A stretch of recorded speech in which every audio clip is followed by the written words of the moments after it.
বিসমিল্লাহির রহমানির রহিম। আসসালামু আলাইকুম ভিউয়ার্স, কেমন আছেন সবাই? আশা করি ভালো আছেন, সুস্থ আছেন। বিথিস ফ্যামিলি ব্লগে আপনাদের সকলকে স্বাগতম। আজ আপনাদের সাথে শেয়ার করব কলা মোচার ভর্তা। চলুন শুরু করি।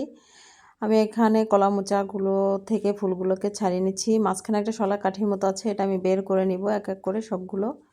এটা বের করে নিতে হবে, কারণ এটা কাঠির মতো, এটা খাওয়া যায় না, শক্ত থাকে ভিতরে। এভাবে করে ছাড়িয়ে নিতে হবে।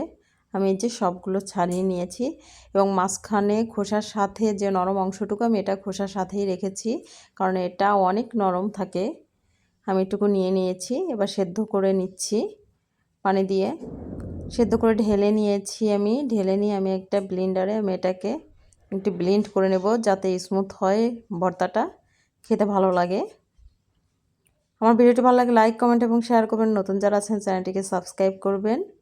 ডিসক্রিপশানে উপকরণগুলো দেওয়া থাকবে, দেখে নেবেন। আমি এভাবে করে পেঁয়াজ, কাঁচামরিচ ভেজে নিচ্ছি, লবণ দিয়ে নিচ্ছি। আপনারা পুরোটা সরিষার তেল দিয়েও ভর্তাটা করতে পারেন, তাহলে আরও বেশি টেস্ট লাগবে।